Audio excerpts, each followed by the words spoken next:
Welcome to Reinvent Yourself, the best awareness and self-improvement channel on YouTube. Today's video topic is 4 reasons to conquer fear, 4 reasons to put fear behind us. Do you tend to be more bold or fearful most of the time? Do you easily become intimidated? Do you ever make choices out of fear? Do you worry about what will happen in the future, whether the threat is genuine or imagined? Fear is defined as a disturbing emotion aroused by impending danger, evil, pain, etc.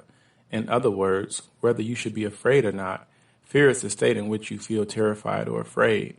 Remember that whatever is the essential world here. Therefore, it's possible to experience fear even when it isn't warranted.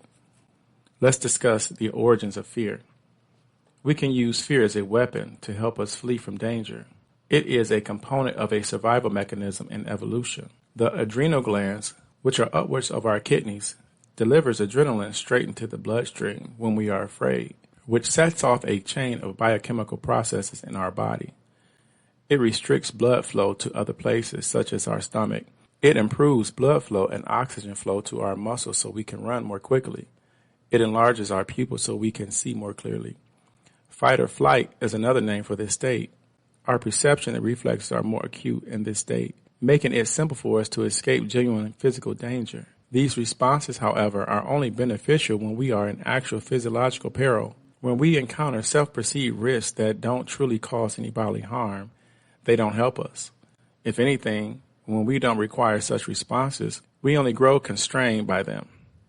Consider situations where people experience stage fright or are forced to make a job change out of fear. In those circumstances, having increased blood flow to the muscles, decreased blood flow to the stomach, and dilated pupils is ineffective. In fact, these bodily reactions may cause us to behave or make decisions that are worse. Imagine someone who's stage fright talking incoherently on stage, or a person making the incorrect job choice because they were unable to digest the facts correctly. We want to remain grounded in these situations so that we can respond to the situation sensibly and calmly and avoid becoming overstimulated. The issue is that 99% of the dread individuals feel today is psychologically existing solely in our minds. Though we believe we are in danger, we actually are not.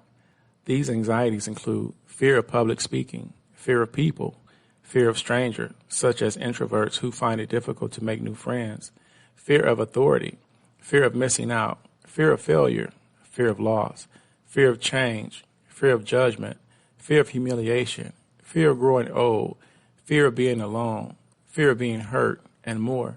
Do any of the aforementioned anxieties relate to you? There's a good chance that at least one or more of these may resonate with you at some point in the future.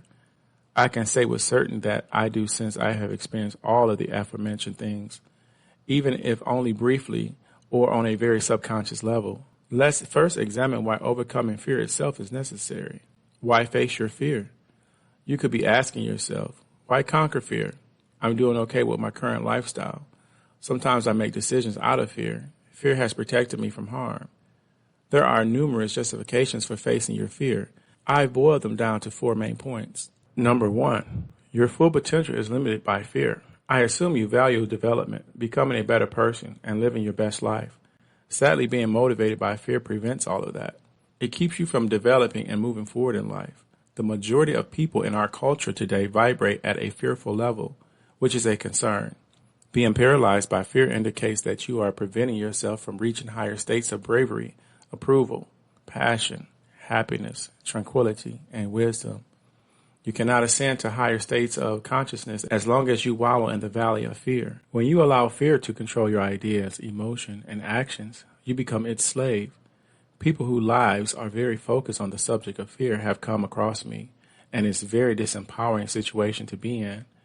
Their fear dominates their thoughts, feelings, choices, and actions to the point where it now controls them more than their own desires, and their life is a byproduct of that fear. For instance, a person who fears change will experience fear any time there are changes in his or her life. He or she will struggle to preserve the status quo and defend the appearance of safety. Instead of taking control of his or her life, he or she lives in a response to fear. We can't live up to our full potential if all we are doing is reacting to fear. Number 2, you can never completely escape fear. Realize that you may never truly escape fear. It may not be obvious. There is widespread mental terror. It will always be there, following you about in whatever you do. As long as you allow it to seep in, and as long as you avoid dealing with it, you may feel safe for a brief period of time if you run away. But that feeling of security is merely an illusion. For instance, if you encounter terror at point A, you can flee to point B. But at point B, the fear will resurface in new forms. Even if you keep running, you will ultimately find yourself backed into a corner with nowhere to turn. You are simply living in fear's prison no matter which way you flee. In fact, fear tries to catch up to you more and more the faster you run. When that occurs, you have two options. Either you learn to deal with it, or you tremble in its presence forever and limit who you can be. Since dealing with fear is inevitable, it makes more sense to learn how to do so now rather than repeatedly avoiding it so that you can deal with it later. It doesn't make sense otherwise because you waste time and energy avoiding the fear in addition to draining your emotional reserves. Time is valuable since it can never be made up. Option B definitely appears to be the more successful option of the two. Option A, where you initially run but must eventually deal with fear when you have nowhere to hide. And option B, where you deal with fear right away at the beginning. If you are getting value from this video, hit the like button, comment, and subscribe. Number 3, your energy is wasted on fear. Fear is illogical and a waste of emotional and mental energy. As I indicated in reason number 2, every second you spend withering and fear plants a seed that will eventually sprout similar thoughts. The more often you do it, the more it sets you back. You are devoting energy in something destructive rather than logical analyzing the situation and identifying solutions and next steps. Some might claim that this fear is what motivates them to take action.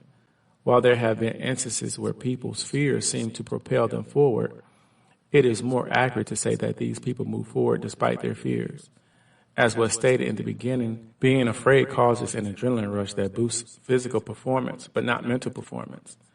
Without all that adrenaline coursing through your body, you can perform just as well, if not better. More adrenaline in your system for an extended period of time puts stress on your body and causes jittery nerves. Consider how much more you could do if you weren't putting so much effort into overcoming your fear and its effects. Additionally, keep in mind that for every moment you spend feeling afraid, you lose one opportunity to think and feel positively, which can lead to a whole new spring of advantageous side effects. Which way would you like to spend your time?